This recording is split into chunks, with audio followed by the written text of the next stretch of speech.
1-0 leg. Scott Arfield. He's been threatening that recently. And all the Burnley players run to the Darwin end. Burnley win the next ball. It's Rory now. On the outside. Decent. Barnes! He got it! Ashley Barnes with it!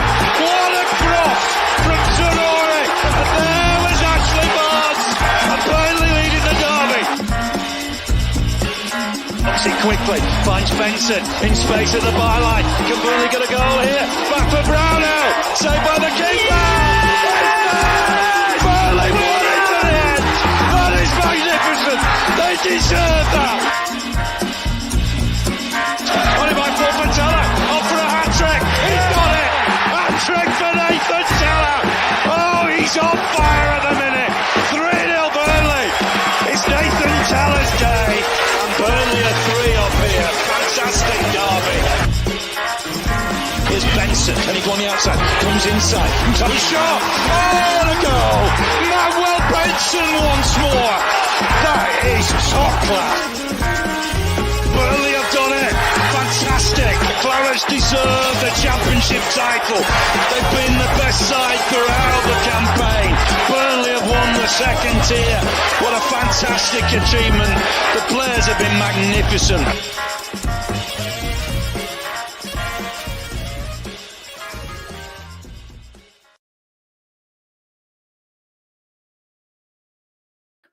Yes, hello. Sorry, I forgot to fucking bring us in.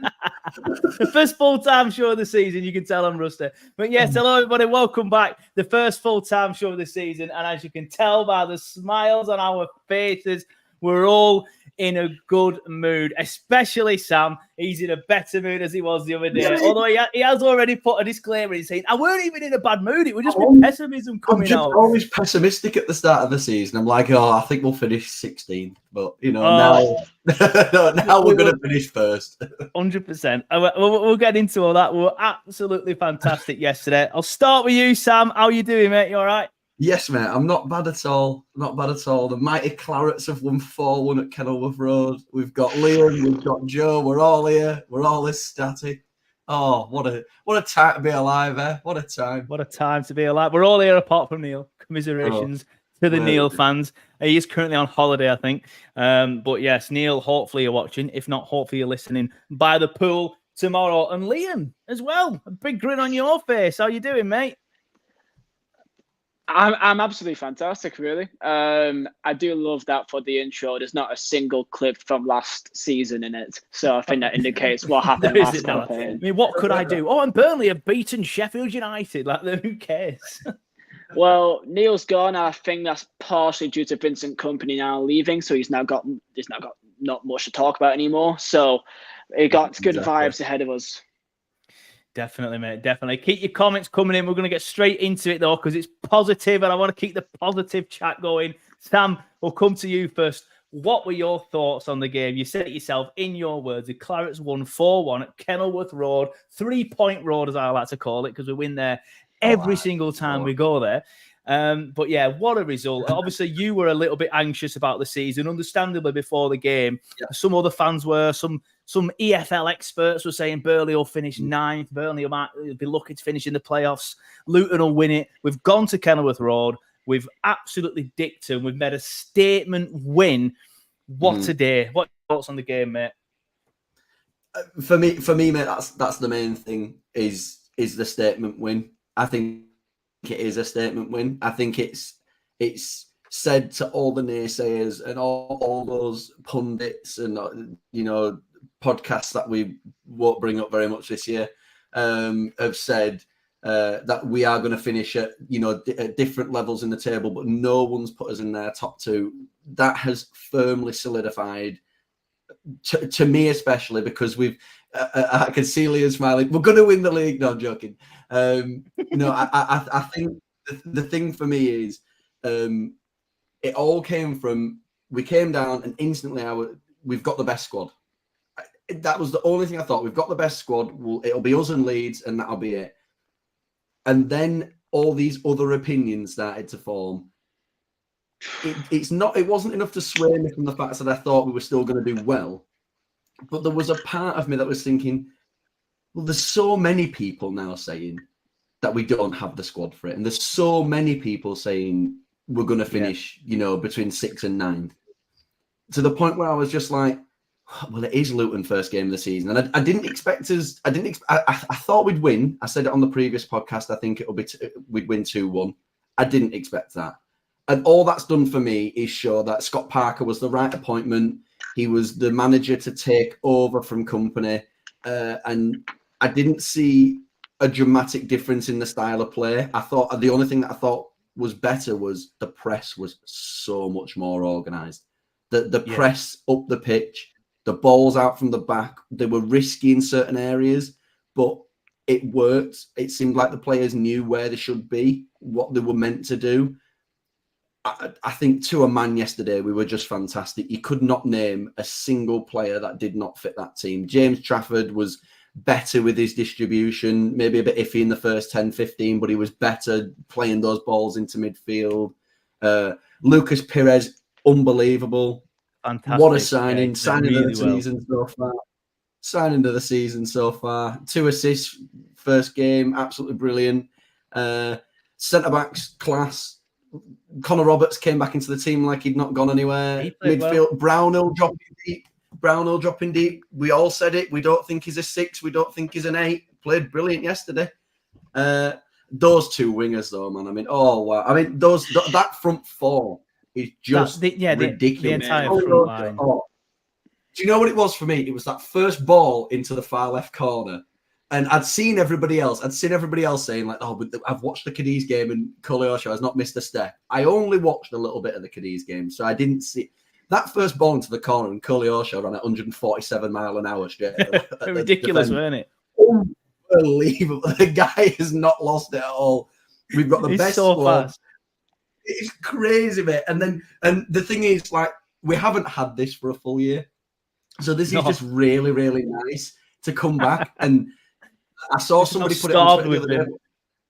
But you've fallen in love with the team again after one performance. You feel connected again. You feel like it's a new squad under a new manager. The celebrations at the end they just felt really wholesome with Parker as well, and Weghorst, who's had a lot of stick and all that. It just felt brilliant, and it's such a good kickstart for us as a team. And I'm just so buzzing, mate. Honestly, buzzing. It's not a Sam rant; it's a Sam rant.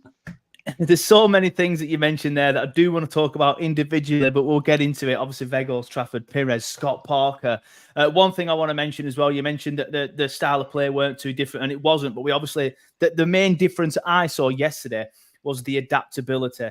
Like, if we had to pass it long, not just a hopeful punt up front, if we had to pass it long, when under pressure, we went long. Whereas last 2 years under Company, it was a case of no, never go long, pass it out from the back, and then sometimes we played ourselves into trouble.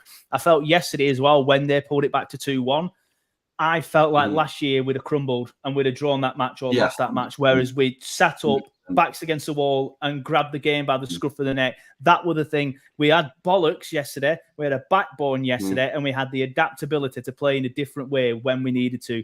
Liam, I'll come to you. Your thoughts on the game, please, mate? Fucking hell, lads. From what I've been hearing in the last 5 minutes, you might as well just give us a fucking title now, man. Honest to God. Like, it's unbelievable the difference it makes when you actually win a game of football and the mood it changes for a fan base and how you perceive the players. It's actually marvellous. It's almost like a cheat code. And the most insane thing is, I've got 2 things. Number one, I do kind of wish that Bournemouth fans, Fulham fans, but particularly Bournemouth fans, can piss off about just every single comment, even every tweet that involves Parker is about them saying, oh, they're falling for it. They're falling for the Parker. I couldn't care less. Let me have fun. Let me dream and just like have enjoyment to the situation. Not like, oh, but in 6 months it's going to fall. I couldn't give a fuck. Just literally let us have fun. So that's my one thing about them. And of course, they have changed some perspectives of how people may perceive Parker.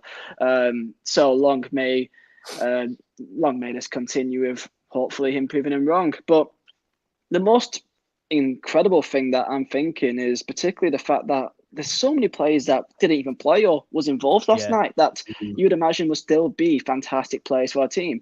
Like Beyer could still come back, Amdouni, Trezor, Benson didn't even play. Like, so many players that you'd imagine would be walking into 90% of clubs in this league. It's just incredible. And like, I'm sorry.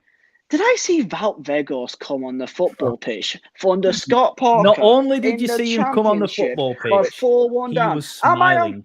Am I on crack? Am I on He crack was here? What's buzzing going to on? be there. Oh, Like, I loved it. Best part of my day. I can't believe it. Literally, like when I was just gonna start my training session for my football team, before I saw a tweet of someone saying that he's rumored to be in the squad, and I laughed. I immediately laughed, thinking, "No fucking chance. He's not even at pre-season. There's no chance he'll be there." Lo and behold, he's playing. But in terms of the performance, I mean, you can't fault anyone, and it feels like it was adaptable. It did feel like we were varied in the way that we approached the game. I mean, the first 2 goals for itself, I don't think we saw any goals like that last year for at least the second half of the campaign. You saw it maybe a bit at the start, like our goal against Luton last campaign or against Villa, for example, the Foster goal. Sometimes he got in behind, but it was just, I mean, in terms of the starting game of the season, you couldn't really ask for any place more tougher than Luton away. I mean, maybe Leeds, but other than that, I say Luton is probably the toughest away ground we go to, especially for what our team is possibly weakest at, and that's probably physicality, especially at set pieces. And I feel like we were perfect. You know, other than maybe one little mishap with Trafford early on in the second half that it hit the bar. Other than that, I thought Trafford were great, and I want to give a massive shout out to Trafford because, you know, after what happened last year, for what I think we can all agree is absolute mismanagement by Vincent Kompany to kind of throw him in the deep end, a young kid that we can all agree probably wasn't ready for the Premier League and just kept on being forced in, and it made the fans feel a certain way about him, which I think is still unfair, that we kind of all feel maybe we don't agree or we don't really maybe we don't speak it out in the public, but we all kind of feel inside that maybe he's part of the reason, or he's the reason why we went down, which I don't think that should be the case, but it is just how fans feel. And that's unfair on him. So I'm really happy to see him involved, and I'm really happy to see just the players. And I saw the video of literally Weghorst like having banter with Parker, say, "Oh, go back to the fans, fans," and he's doing the fist pump, and I'm like, I can't. Genuinely, honest to God, as first night's goal, what a fucking night! Unbelievable. What a night. How awkward did Parker look doing that fist pump though? He needs to do a bit better at doing that. Well, no, I think he knows that it's the first game of the season. He shouldn't be doing fist pumps immediately. I think he probably knows that, but he couldn't say no to Wout Weghorst. He'd probably eat him. Yeah. Speaking of Weghorst, obviously you both mentioned him in passing already, but let's just quickly mention him. First of all, I've seen a couple of comments about fans booing him, not necessarily in the stream. Obviously, Brian's put there on the stream, fans booed Weghorst. Okay, they weren't booing Weghorst. I wasn't there. I'll be honest, I couldn't make it due to work commitments, but they were going Voot, apparently. According to the fans, they were doing the Vout thing. They weren't booing him. I'll be honest with you, when I was watching it on telly, I did originally think they were getting booed, but then later on, later on, I kind of heard the difference, and fans who were there were saying he weren't getting booed. But Sam, will come to you first because Liam's just had a bit of a mention on Weghorst. What are your thoughts going forward then about Weghorst? I know you just said a lot of things off stream that'll make a good debate for on stream, but what are your thoughts about Weghorst and whether or not he can play for us this season? Yeah, I personally think I've been quite consistent with the whole Weghorst thing throughout the last 2 seasons that I've been coming on TurfCast. For me, I still think he's somebody who can play a part and play a role in our squad. I thought last season when he came on, excuse me, last season when he came on against Genk in pre-season, I thought, well, he's in the team. He's clearly being given a run out. Companies clearly said, listen, have a go and you know, you might play a part. And then obviously he got booed in Genk. And I think that maybe swayed him to move. At the same time, he also, in the time that he's been on loan from us, ended up with a move to Manchester United. He has played at a World Cup. He's played at European Championship. He's scored goals in most places been. Okay, it didn't fully work out at United. But for me, I've always said there's a player in there. I've always said there's a player that plays with his heart on his sleeve. The only thing that was his issue was the almost centre of attention attitude. But I also feel like that's not always a bad thing. It's just, I think his attitude and the way that he is, and then the way that he left made it look like he was just arrogant and didn't want to play for us. He had an ultimatum from his national team manager saying, if you play for Burnley in the Championship, that's not a high enough level, you won't go to the World Cup. For me, I see it as a much better. I see it as a much better quality from a player to have the ambition to go to a World Cup than just stick with it, in my opinion, because it's the pinnacle of playing football, isn't it? You want to play for your national team. You want to play at the World Cup. To me, I never saw an issue with that. And I said it off stream, but it's a similar argument to Company. Company left for Bayern Munich and everybody said, oh yeah, we don't want him to leave, but it makes sense because it's Bayern Munich. It's a bigger opportunity. So how come when Company leaves, it's fine, but then when Wout leaves because he's trying to do something for his career, while still, okay, technically he didn't leave because he just left on loan for a season, but in that sense, people, oh, he's burned all bridges, he's gone. In my opinion, I never felt like that. Liam said off stream, and I'm sure we'll get to him as well eventually, like he also said the same. He didn't have the same negative feeling towards him. So for me, I 100% would have him in the squad, have him coming off the bench. And as much as, like we also mentioned it off stream, do we think he will come off the bench? I think he will. And I also think the fact that he's in the final year of his contract, Scott Parker clearly seems to be an admirer of him. It was one of the first interviews that I saw from Scott Parker was, I'm going to leave him to have his time from the European Championships, but I'd love to keep him around. Yeah. For me, for him to stay there and to play in that first Championship game, it's almost like he has talked him into it. He said, listen, you haven't got a World Cup or a European Championship coming up. Do a season in the Championship for Burnley, and next season you'll just leave on for a free. Or we're in the Premier League, extend free, and you're playing at the top level. Like, there is no loss to him leaving. Him off the bench as well would be crazy in this division. It would be absolutely crazy. And he wouldn't start. And I think he knows that. And I think he's almost got to that point. I genuinely think he's got to that point. I think he's just in a position where he's like, it is a year now. It's just a year. And I might as well. And I would much rather have him around than get rid of him for, 5 million, 6 million, just get him out. I'd much rather have a player there that's able to affect the team. So, to me, it is what it is. Like we said, I didn't have any negative feeling towards him anyway. So, it's not like I've lost out. Yeah, fair enough. No, I agree with all your points. So what's interesting, I'll be very, very, very surprised if Wout Weghorst is happy at being a Championship bench warmer. Not necessarily where bench warmers who won't get on, but I think a lot of Burnley fans agree Lyle will probably be the starting player. Is Weghorst going to want to be at a club if he isn't going to be starting, especially in the Championship? He might do it in the Prem, he might do it in the Bundesliga, whatever, but I can't see him doing it in the Championship. Liam, what are your thoughts? Well, yeah, he did it yesterday for one game, but for 46 games, it's a different kettle of fish, isn't it? Liam, what are you thinking on Weghorst? I mean, I was going to put money in the line, but I've already lost a tenner saying that he won't play a single minute. So I can't offer any more now. But yeah, there's no chance he'll be happy being a bench warmer in Championship or to be a bench player. If he's staying, he's here to start every game. And I don't know if that may impact how we plan to set up this season, as he's so different to what we already have. But I mean, I was there in Genk. I don't know, like 200, 300 fans there. And I would say about a third or so booed him when he came on. And I felt like they were idiots because I felt like he had something to offer that year in Premier League. He was something so different to what we already had. So that was a real shame. But I mean, I just can't believe this is even a thing we're even talking about. Like, what are you on about here, boys? Weghorst in the Championship. And the thing is, right, in his perspective, he's 32, last year contract. No teams really want him other than teams in Turkey, which I think he doesn't really want to go to Turkey. So ideally, a club in Netherlands or the Bundesliga is where he wants to go to. I don't think any Premier club will come for him. But clearly, the Premier League is his dream. That was his entire rhetoric when he first joined us, that, I achieved my dream. Well, if he wants to achieve his dream again, realistically, at the age of 32 and his wages, the best chance he has is to stay at Burnley. And if we are so strong to get promoted again, which it looks like we could be, this may be his best chance of being back in Premier League and to achieve his dream one more time. So, in his perspective, maybe that's what he's thinking. But maybe it could be, and to play devil's advocate here and show the other side of it, maybe it's just simply a case of, a bit of shopping. Put him on the shelf a bit, and let clubs see that he is still active, he's fit, he's ready to go.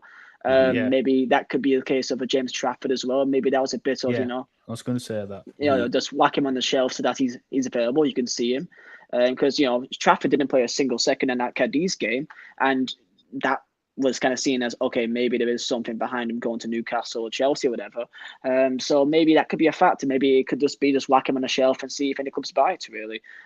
So yeah, that could be the scenario. But either way, I'm just kind of happy to see that if he does go in this window, at least there's kind of been that nice closure of goodbye of the end of this crazy saga with this 6'6" horse. So yeah, if it does end, then at least there's some closure behind it, as far as I'm concerned. I think for full closure, I'd like a goal. I'd like a goal about if you're watching. For full closure, give me a goal. One of them knee slide celebrations. Yeah, I love it. Then you can leave. Then everything's fine. He's got a celebration. Yeah, he's got a signature celebration that we've never seen because he's never scored a goal. So if we see that, then I could die a happy man. Yeah, exactly. The only times I've seen him score is when he scored against Brighton and he cried. Brighton, and then he cried, and then he scored for Man United and he cried. So is that his signature celebration? Does he just cry against West Ham? No, it's West Ham, wasn't it? Yeah. No, we were losing 2-0. Yeah, when I said Man United, I mean when I watched him score for Man United on the TV, he cried again. Yeah. But yeah, I have never seen him do that, obviously.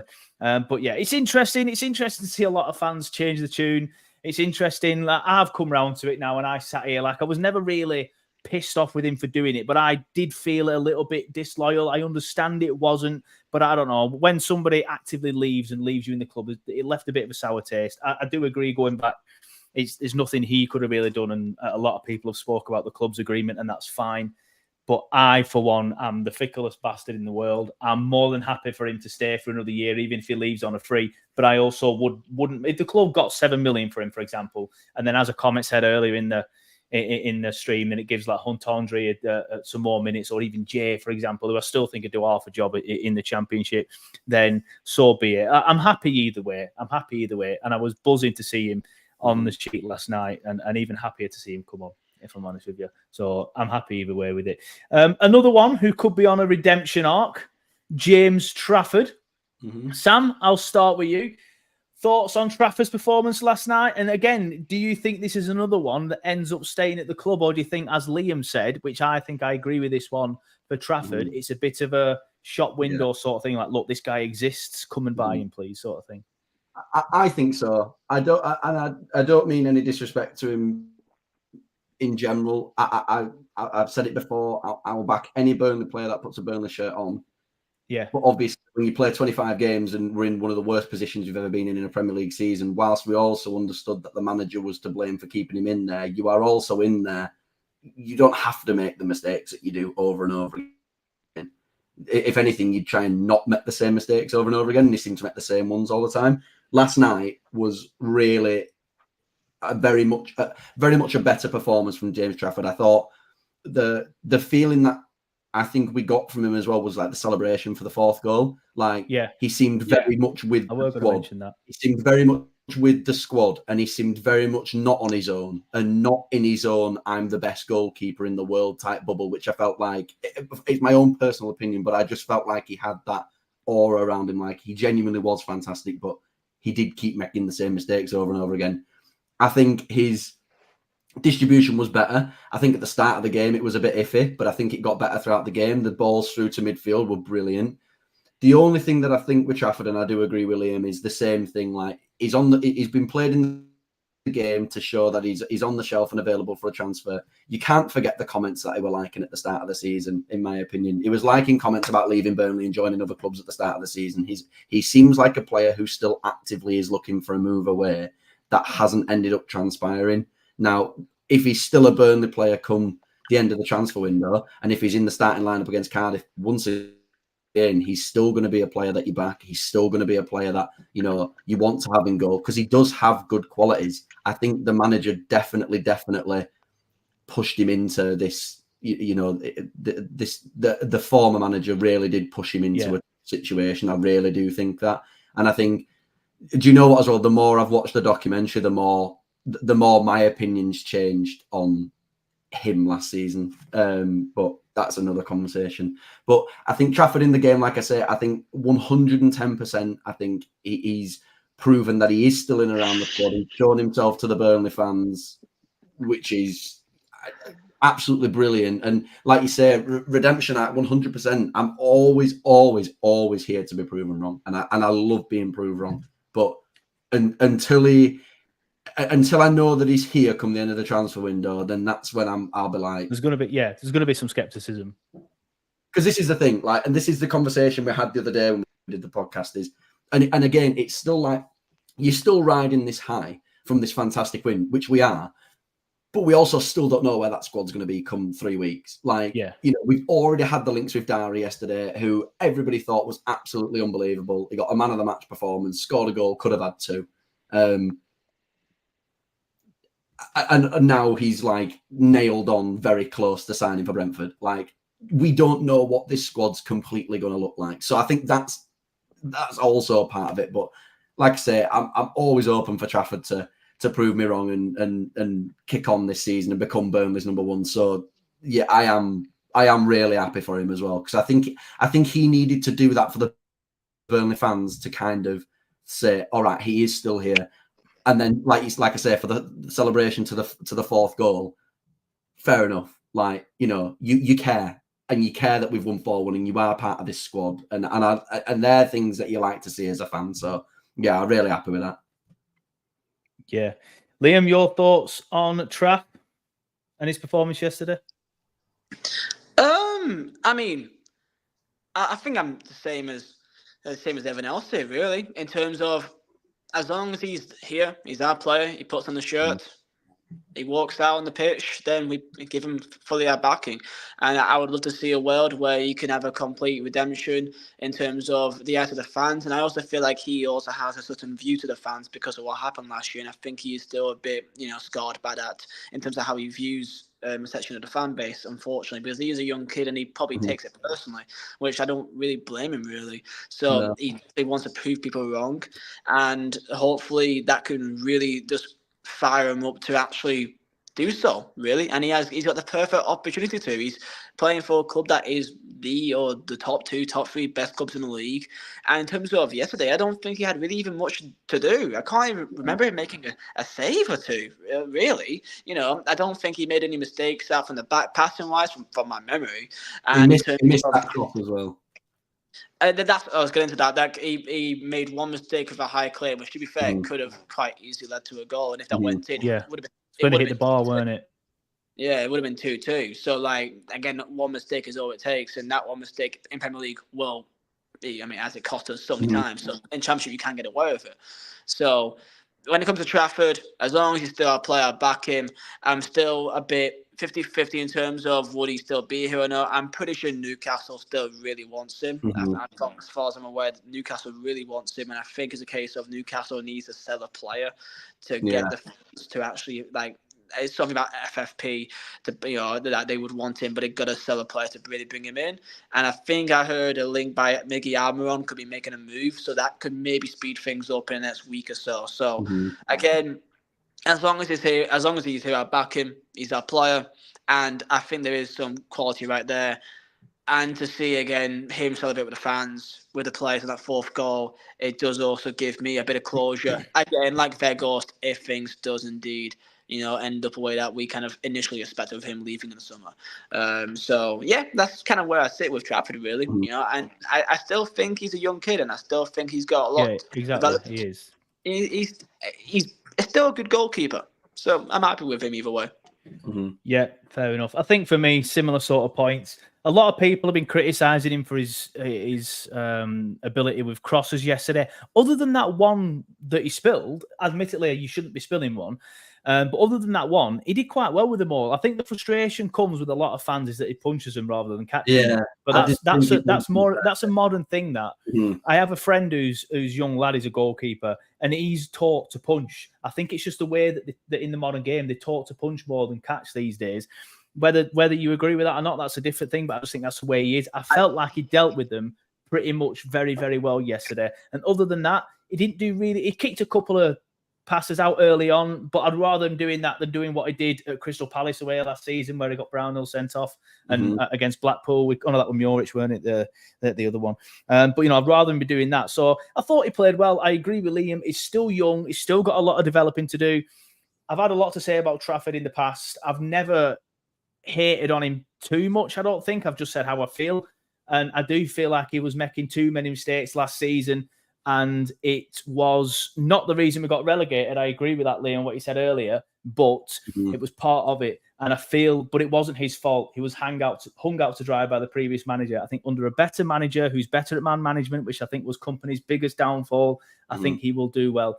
And I hope he stays, even despite everything that I've said, to the point where he's blocked me on Instagram. I don't know why, but I still hope he stays. And I genuinely would love it if he proved me wrong again.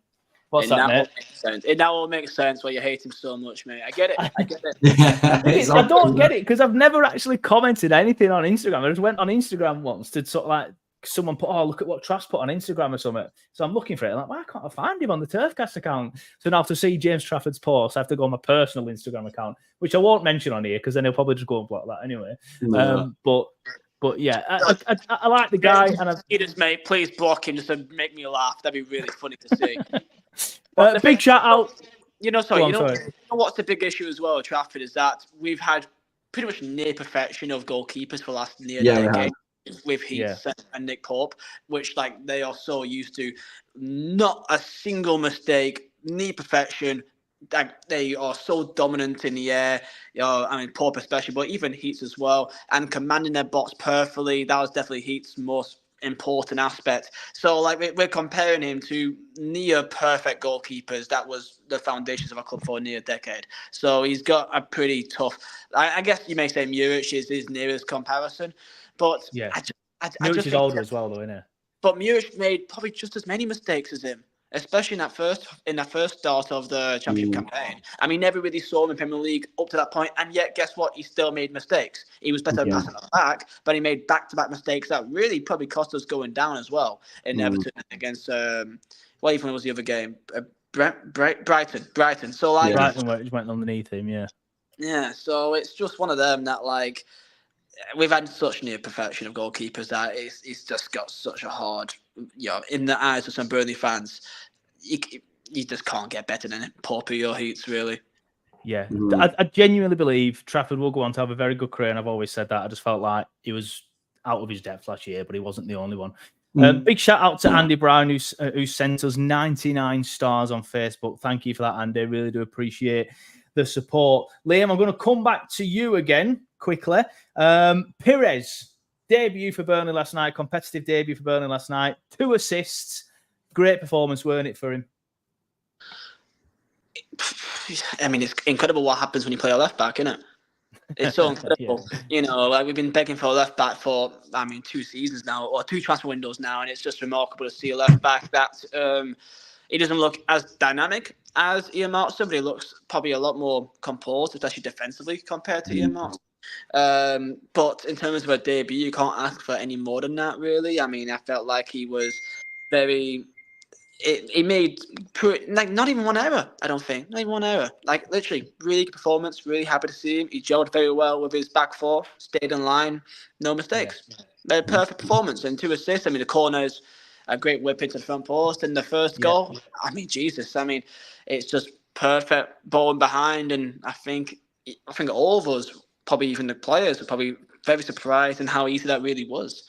Just getting behind in that high line. And I just can't believe how easy it was last night. Honest to God, I just felt like, I know that defensively they were a bit poor because of all their injuries, but like it really was a perfect performance. Like in terms of the entire season, no matter what happens this season, we may look back on tonight being top 2, top 3 best performances the entire campaign in terms of just the best all around game. So top 9 by him and the rest of the gang.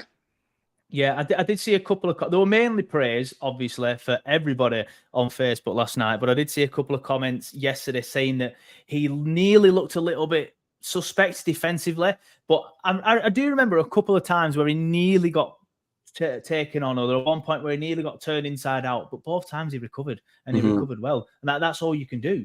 So, Sam, your thoughts on Perez? Great debut for him, weren't it? Yeah, mate, he's slotted into that back four nicely. Like Liam says, what a surprise when you put a left back in left back. It actually seems to work. I don't know what Company were doing for 2 seasons, but one technically. We got lucky with Matson, really, didn't we? But you can't really say anything bad about the performance. I mean, yes, there might have been a few times that he got beat, but like you say, he recovered very well. And if the worst thing that he gave away all night was one corner, then for me that's a top night, really. I think the entire back four was good as well, other than one momentary lapse of judgment. I think the back four was brilliant.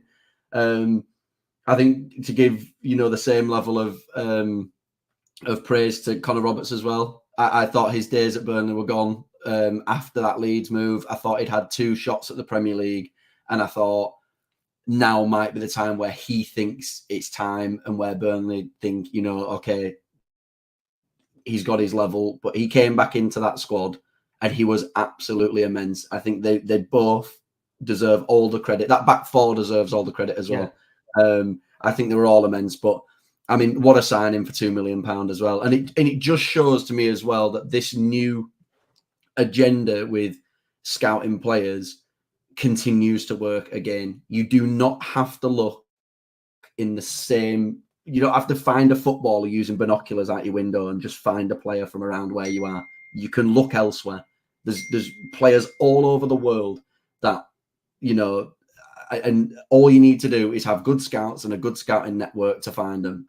And we've gone and found another very, very good player for very, very cheap in the Championship. I can't believe he's from Santos. I can't believe it's crazy, isn't it? Burnley have got as many Brazilians in our starting 11 than English lads. Mm-hmm. Like, he would have fought it out 2 years ago. Sean Dyche is spinning in his grave, honestly. But I was proper laughing though last night with my dad because, obviously they have the graphic for the nation and the flag, as the players come off. Yeah, we brought off Cogliosho, who's Italian, for a Moroccan Anas Saruri, and then we brought off South African Lyle Foster for Dutch international Wout Weghorst. It was just absolutely hilarious. But it just, like I say, it's testament again to Alan Pace. It's testament again to to the recruitment squad. We can talk about recruitment last season, and we have done numerous times. It wasn't great, but I think at the same time as it not working for us in the Premier League, it's actually a blessing in disguise because we've dropped down a division, and these players that we brought in last year are going to be key players again for us this season. So, it is a blessing in disguise. And like I say, I enjoy the Championship 10 times more than I do the Premier League anyway. So good. It's brilliant. I love it. I love it. It's brilliant. The thing is, it's right, good. What I find crazy is that even with our players, let's just take Luke McNally for example, right? Mm-hmm. If you go on Twitter, so many clubs are raving about him, begging that we can loan him out to them, Middlesbrough and Coventry and all these clubs, right? And he's like, "What? I was 6th or 7th choice centre back." Yeah. It's to be fair, I can't lie though. When he made that slide tackle, I was like, "Get in, Luke! Come on!" Honestly, our depth is incredible. Our squad, players that we may have written off from last year, let's say, our Dakil. Most people may think he's really bad, but I think he's still very good for this level. I know he's gonna exactly. For that this level, For some of our players, there could be the same thing said. Yeah, again, just going back to the Perez thing, a lot of comments in here saying he was bad at defending. It wasn't at all. People said the same thing about Martin because he's getting forward and therefore can leave gaps at the back. Esteve covered him well yesterday. It's the system. That's what it's meant to be. That's why we play it that way. Somebody else that played very well at the back. I know we've mentioned how good we were at the back. Sam, I'll stick with you on this one. Dara O'Shea. Absolutely fantastic. Got the Sky Sports Man of the Match. He was absolutely rock solid, wasn't it? Him and Esteve, like you said, all the back four were great. I'd even go as far as saying the back five. Let's not leave Trafford out of this. He did very well apart from that singular mistake. But Dara was fantastic, weren't he? Yeah, I think he's the player that's made me eat humble pie probably the most. I always go back to it. I do think on merit he got a lot of stick in his early time at Burnley. But I think he's really recovered that. And that performance yesterday was fantastic from him. He ate up every ball into the box. He was playing the ball to fit. His forward balls were brilliant as well. His ability. Do you know the best thing that he was doing yesterday, which he did? I didn't see enough of him doing it in the Premier League. he's just turning and getting the ball and missing the right back and hitting the right midfielder. It just skips so many players out of a phase of play and gets it straight out wide. And when he does that, it's so brilliant because we were a step ahead of them all night when he played that ball. But absolutely brilliant. Shame he's leaving. Let's be honest. I mean, that movie is going to go through. I was going to say that. It feels like we're like.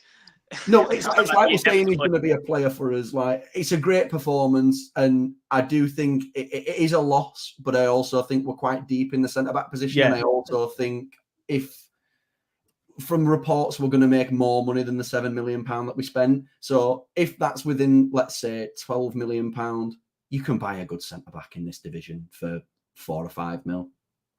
You could buy a good centre back in this division. I wouldn't even say we need to. And we don't even need one. This is my thing. Like, you could do, but you don't need one. Like, I think this is the biggest thing. Like, if we've got Bayer to come back, then my obvious centre back partnership will be Bayer and Esteve. And you kind of just say, thank you for the £12 million. We'll put that into. Oh, sorry. I don't know why I just said sorry to a Lynx can. Sorry, I'm going to pick it up now. I feel bad. I can't even put it down. No, and genuinely, I think it's a good move for him. I think it's testament to his redemption arc as well, in my opinion, as a player for Burnley. I think he's backed up good performance after good performance towards the end of the season. He's had another good performance now. He's almost justified that move to Brentford for me.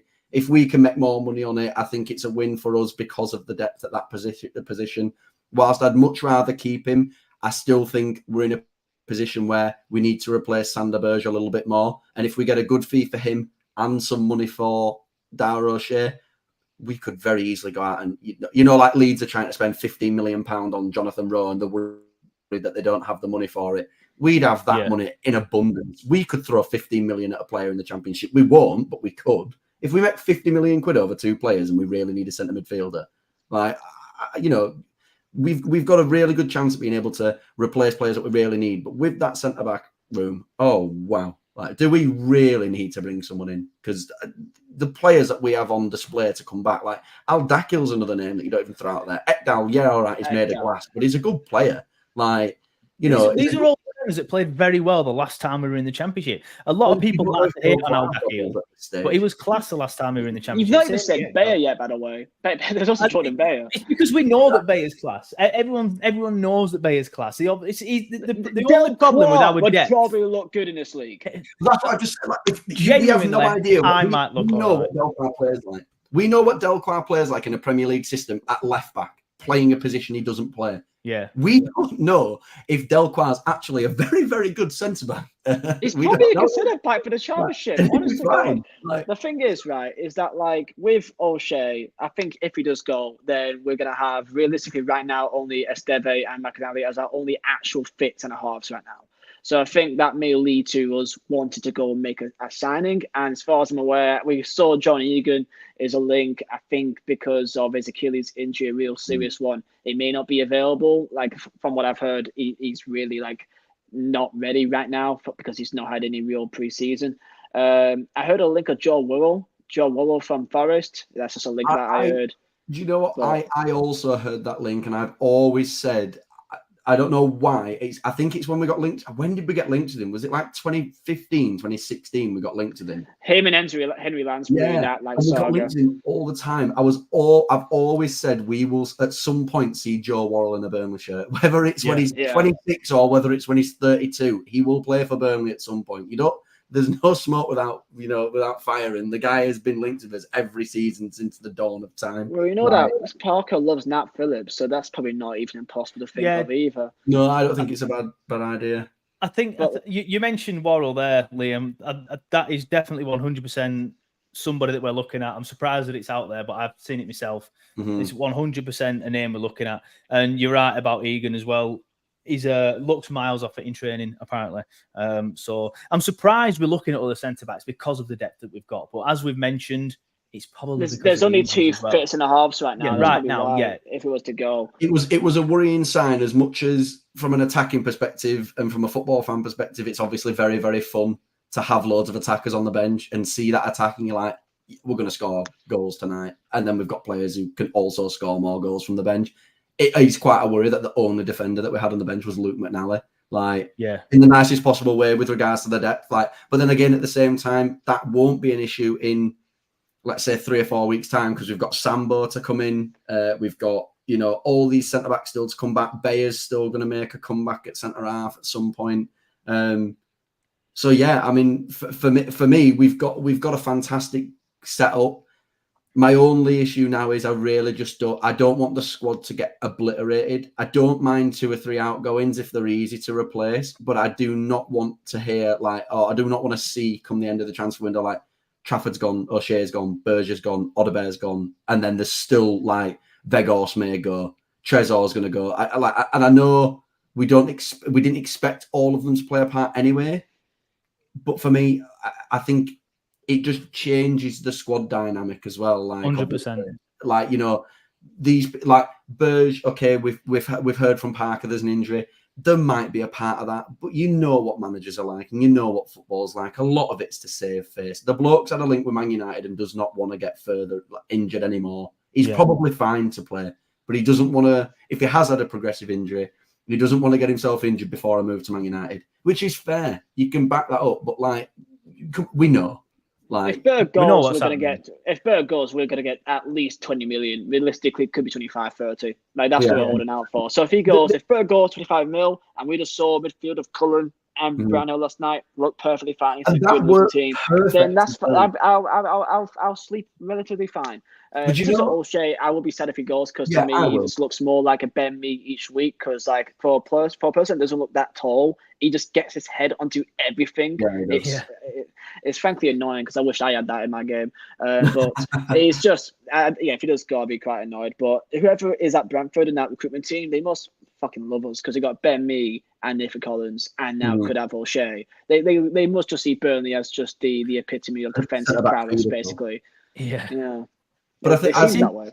The only saving grace in my head, and it is in my head, and it's almost like I'm trying to think it into fruition, is manifest. That's it. Yeah. Manifest it is with regards to all the players that have had links away. For me, was it Links Africa? Sorry, that's why I'm laughing. That's why I'm laughing. Actually, do you know what? It actually wasn't. It was Epic Fresh. Epic Fresh. I don't even know why I had to tell you that.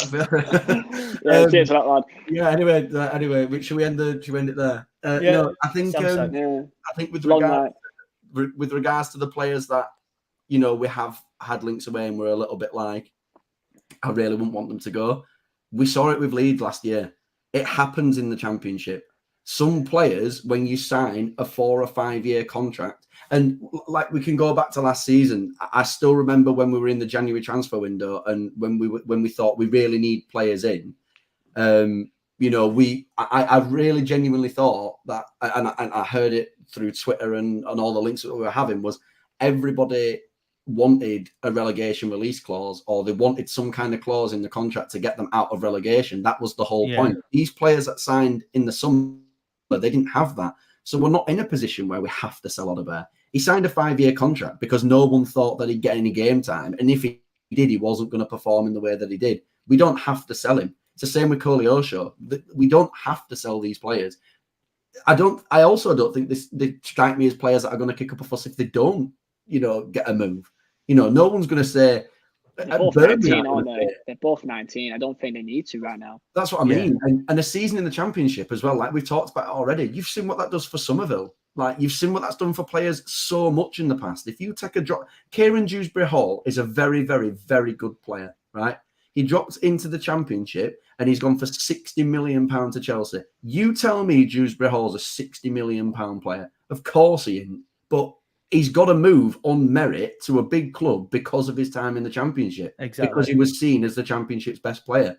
And this is what, going back to the Weghorst thing, it can propel him when his contract runs out at the end of this year into this sort of player. And that's the point. But then again, in a weird way, that's also on us as a club then, isn't it? That's on us, and they have that in their head, because they can be like, okay, well, I could leave for 25 million the next season. They're not going to turn around and say, you're not going to leave for £25 million. But they're also thinking, if we stay and we have a good squad and we have a good season this year, not only am I going to put myself in the shop window for other clubs, but I'm also going to potentially be a Premier League player with the club that I'm already at now.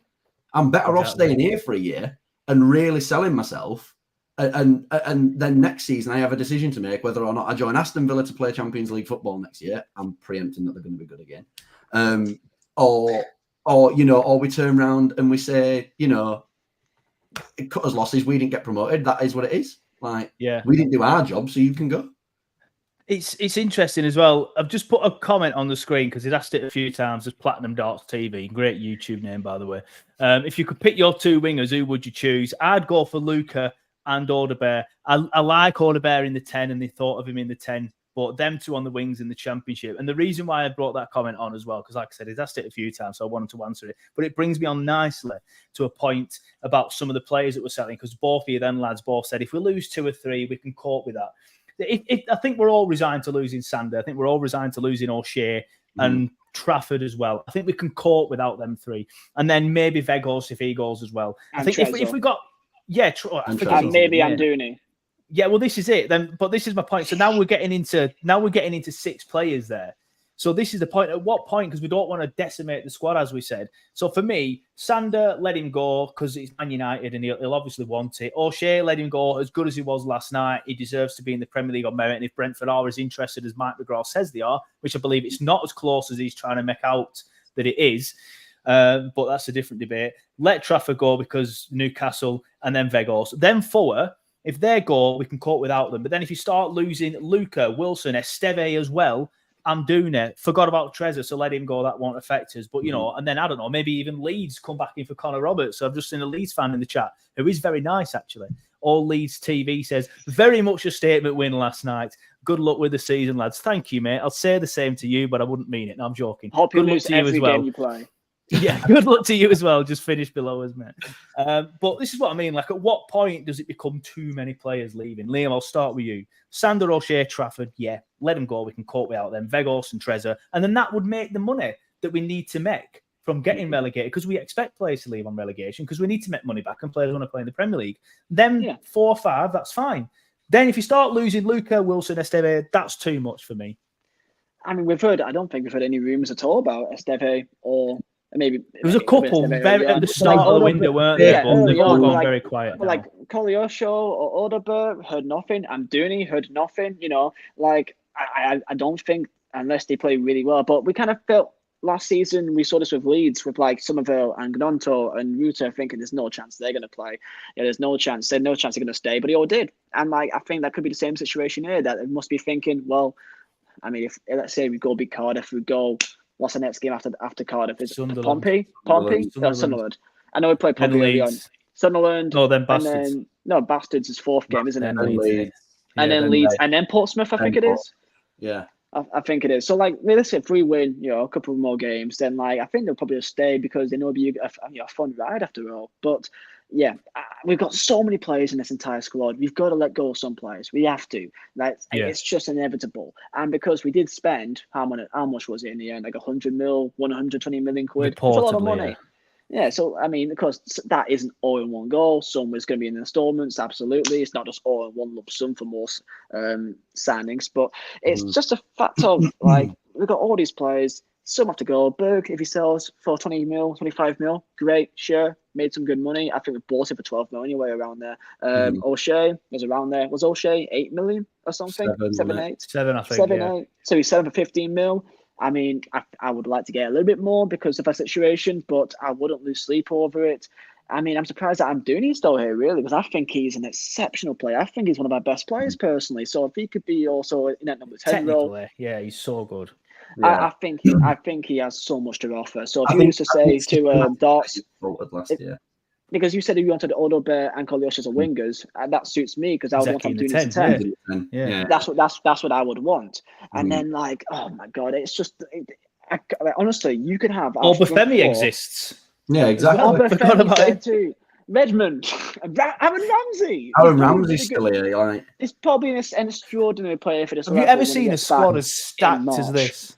But the thing is, it is really good and it's really exciting. But obviously, I still think the overriding thing with it is like we still don't know what our squad is yet. Like we've seen it, we've seen the system. That was the biggest thing for me is we've seen the system. We know the system works. We know the players can play that system, and we now know that all these people that were saying Burnley will finish 9th in the Championship this season have never watched football ever before. By the way, I must say, I mean, I looked at so many predictions for the season, and everyone said 2nd. I have never seen this 9th. By the way, where was this? It's all pundits. That's the worst thing. It's Gab Sutton, and I like Gab. I'm not going to slag him off. He's a nice lad, but he said, or he might have said 8th. He said 8th or 9th, but he also said Sunderland would win the league. So yeah, he did. If we're doing it. Jesus Christ! They were doing it for Unibet, so it's clearly clickbait.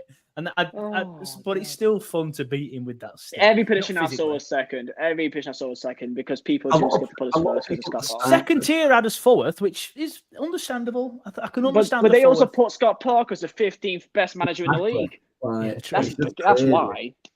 It's crazy. This is the thing, though. Like that's why I keep going back to the second tier. I don't want to talk about them for too long because I find them painfully boring. Because Gimps. But genuinely, I've had right on podcast. To say that you're going to finish 4th, but have the 15th best manager for a manager that's got promoted twice out of a division, and you put in managers like Danny Ryle. Okay, fair enough.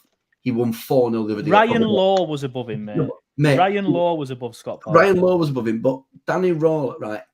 He won 4-0 against a Wayne Rooney-led Plymouth squad who have signed one player all summer.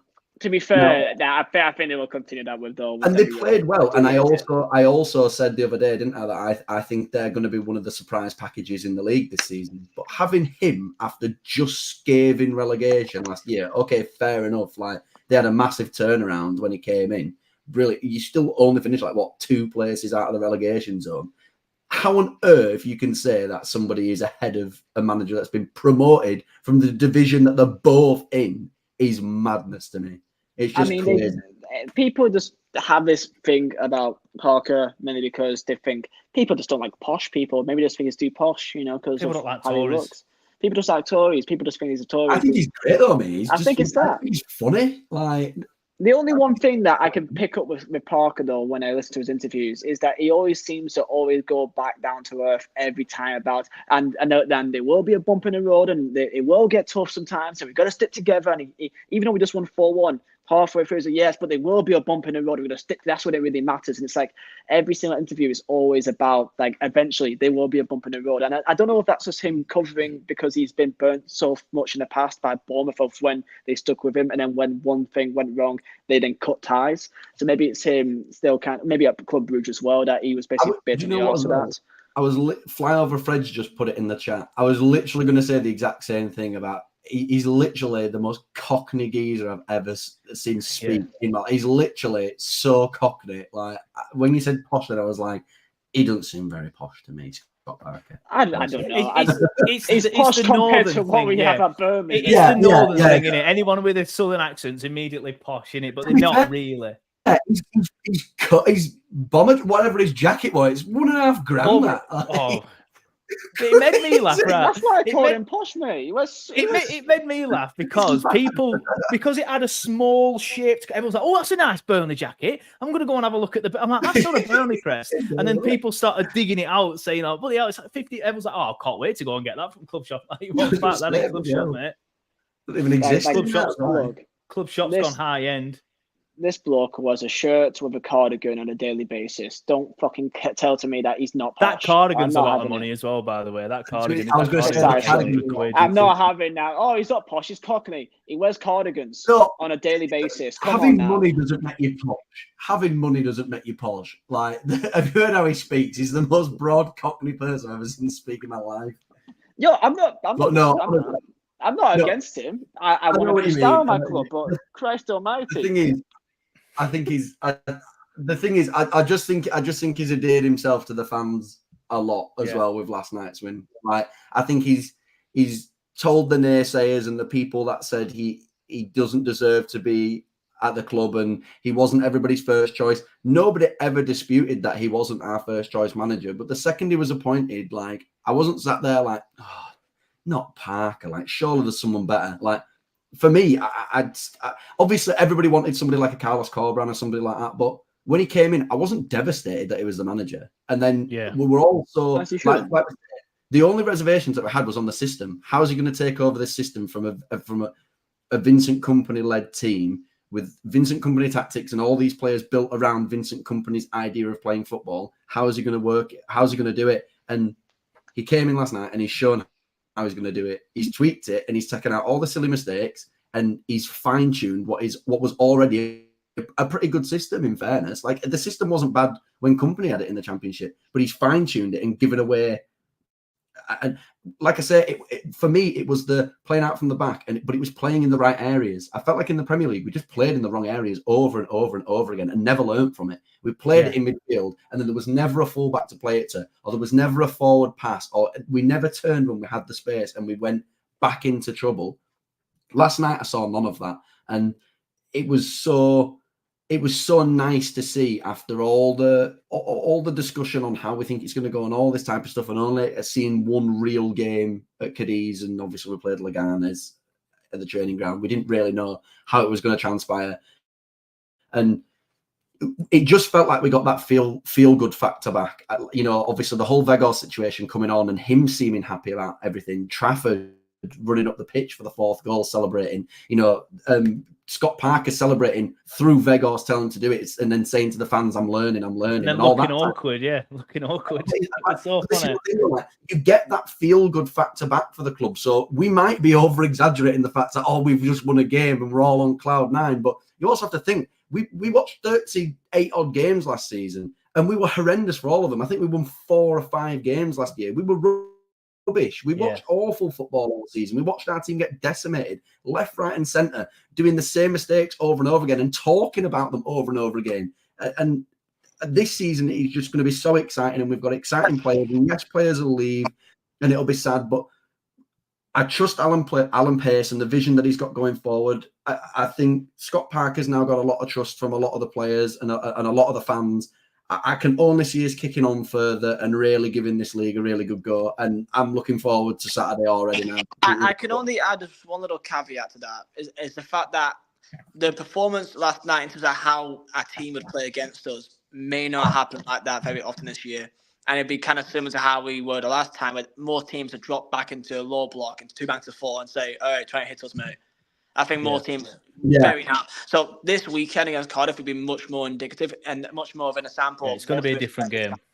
It'd be a of course game. They're going to defend for their lives immediately, and they got Chris Willock, and they've got a bit of talent up top with still got Aaron Ramsey there, but realistically they're going to try to defend and then hit us on the break or set pieces like almost every other team in this division other than Leeds. So this weekend will be a lot more example of our system and how we want to play. I still think we've got more than enough talent, and if we've got Val Fagan, then Jesus Christ. But this weekend it's going to be a lot more. If we smash Cardiff 3-0, then I'm already buying my ticket for when we're going to go lift that title, mate. If we beat them 3-0, because it's going to be a fantastic campaign. Yeah, like I say, I think the only thing that I'd say with that as well is I almost feel like them, because obviously, like we say over and over again, we seem to say it every time we come on, but hindsight's such a beautiful thing in football. And I think at the same time, we watched Kompany almost be a little bit of a one-trick pony. Like, we had the style of play, and if the style of play didn't work, we couldn't break down that low block. Exactly that, yeah. And I actually feel like Parker changed it in game yesterday, and that's why we ended up winning. Like, the substitutes he made came on for a different reason, and they kind of changed the game in a way. Like, the game was then swayed back to us, and I thought Luton were going through a little bit of a spell. I feel like, and I know it's only one game and we're still yet to see it, but I feel like he's got more in his little bag of tricks as Scott Parker, and I feel like he's got much more managerial experience, and especially at this level, to be able to deal with those difficult situations. He's been at clubs before that, have also faced that low block, and I feel like he's going to be a good manager at being able to get us over that hurdle. Because I also think in the Kompany days, we had that a lot. We played I remember the Stoke game at home, and I remember going to it and just sitting and thinking, we have absolutely battered these and not really had a shot on goal. And that was the first 10, 15 games of the season. We really struggled with it. And I feel like I completely agree. I'm not disagreeing slightly, but I think we obviously need to give Parker the same amount of time. But I'm quite certain that he's a much better manager to be able to deal with that tactic and combat it himself. So I agree. I'm glad you've both started speaking about Parker, because I did want to single him out as well, because like I said it at the start of the show, but I'll say it again. We adapted yesterday and we played in a certain way that we knew would hurt Luton. The ball in behind, we knew would hurt them because they didn't have their main defenders. They had a lot of inexperience at the back. So that ball to the fullback, then in behind, worked twice, first on the left, then on the right. And I think it shows that Parker can adapt. As you mentioned, I think you both mentioned that we'll play in different ways. As perfect example, what Liam said, it's going to be interesting to see what we do this week against Cardiff. That's going to be the litmus test of, can Parker adapt? I think he will. I think we get the 3 points, but obviously I'll discuss that on the pre-game show. So yesterday, I think Parker got it tactically spot on. He showed he's adaptable, and he showed he's not just a one-trick pony like Vincent Kompany, who just wants to tippy-tap it about and then hope something happens. But whereas Parker will try and make things happen. So yeah, I agree with both of you on that one, to be fair. Man of the match, I'll start looking to wrap it up in the next 10 minutes. But get your man of the match shouts in the comments. I will put the ones on screen that come through. Obviously, Dara O'Shea got it on Sky Sports. I've seen that Vitinho got it on Who Scored. I'm surprised at that one, but Vitinho got it on Who Scored. A lot of people were giving it Perez last night as well, because he got 2 assists. So who was your man of the match? Sam, I'll come to you first. My personal one was Lucas Perez, just simply because it's debut game, new player, one of the only real. Well, actually, he was the only new player that hadn't played a single game. He slotted perfectly in at left back. He was absolutely brilliant. But you mentioned a name there, and I absolutely think he deserves all the credit. Is Vitinho? He played that system so perfectly. Like, okay, he was probably at fault for the goal, letting Alfredo get the ball back across goal. He kind of fell asleep defensively, but well, just didn't know. But yeah, but he did very, very well, almost making that 5 back when we were defending, and he still had the ability to beat his man every time. He played the ball through the fullback's legs 2 or 3 times. He beat him every time, outside, inside, playing intricate passes around the box, and that was a hell of a finish as well. A hell of a finish to score that. So Lucas Perez, but talked about Vitinho for most of it. So yeah, yeah. So there you go, Liam. Your thoughts, please, mate. And Platinum Darts TV, it's definitely a man of the match, please. Well, I think looking at the stats here, you can't really argue that my man of the match is absolutely Weghorst. Yeah. If the stat here of, and I am being genuinely serious here, 1 touch and 1 pass completed. Perfect. I mean, I think that's 100%. What more can you do? You can't get better than 100%.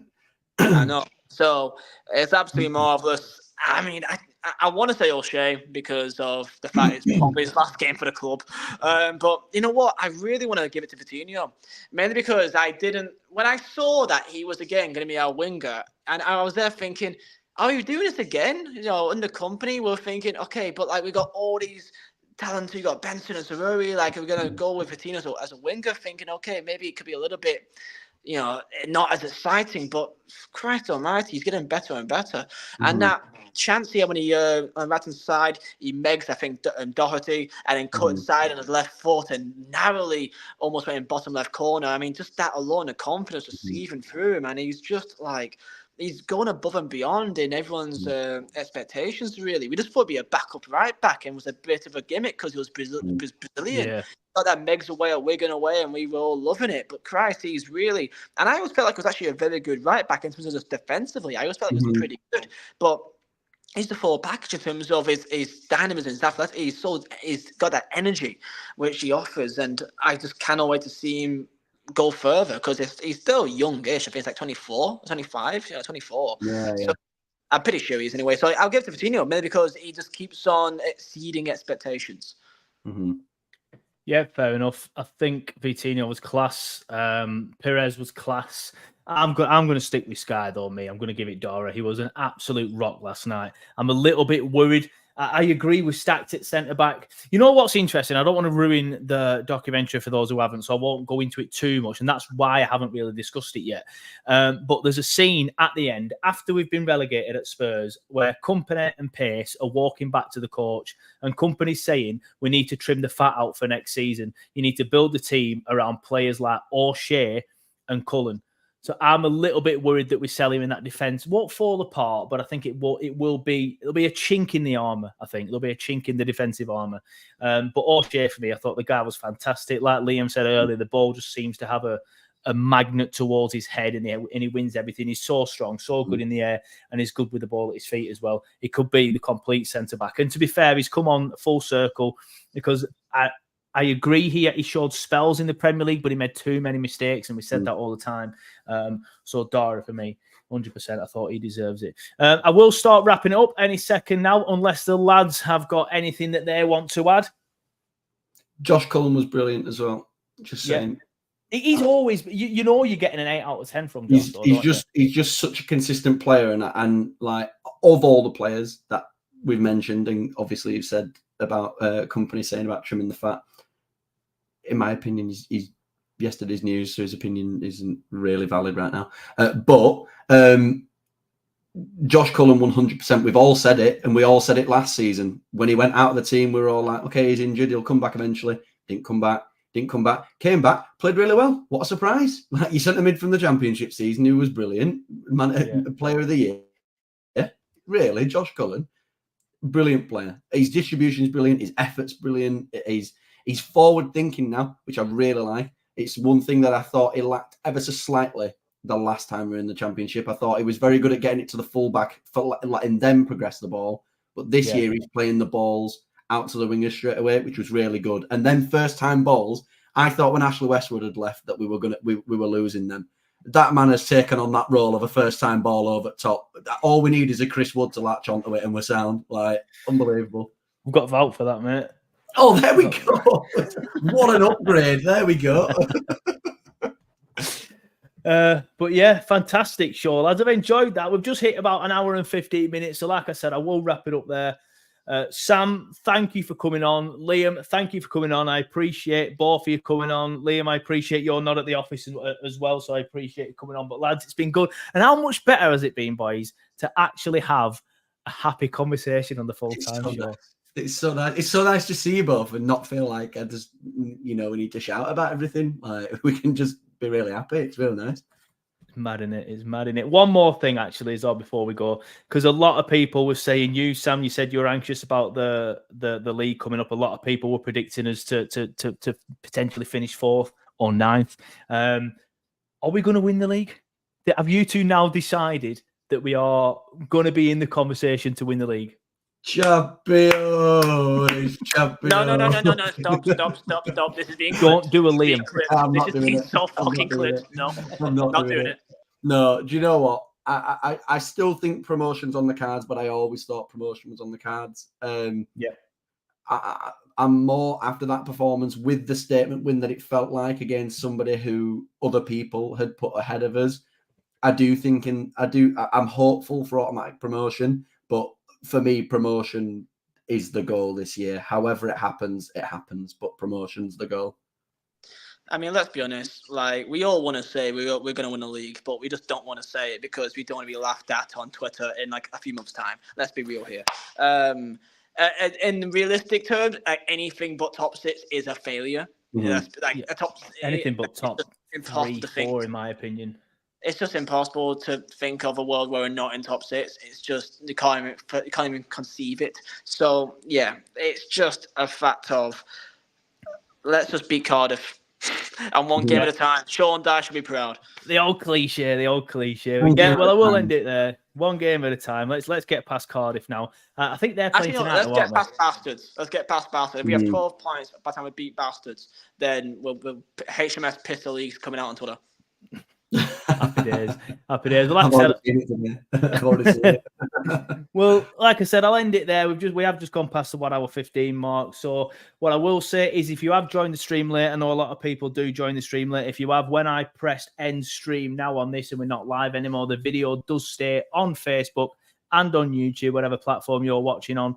And you can watch it back on demand. And I will be putting the podcast out tonight as well. So if you're thinking, oh, I'm knackered, it's getting late, it's 9:15, I need to go to bed, then the podcast will be there in the morning for you, ready when you go into work, school, college, whatever it is you're doing on the commute tomorrow morning. But one more thing before we go, I will say I am now very confident of a promotion. I was anyway, but I just can't see how we don't do it now. But there's a long way to go. I was looking at Leicester's results. Your brain it does. I was looking at Leicester's results last year, and I think they lost like 11 games, or like something ridiculous. It might not be 11. I might be exaggerating, but they lost like a lot of games last season, did Leicester, and they still went up pretty comfortably.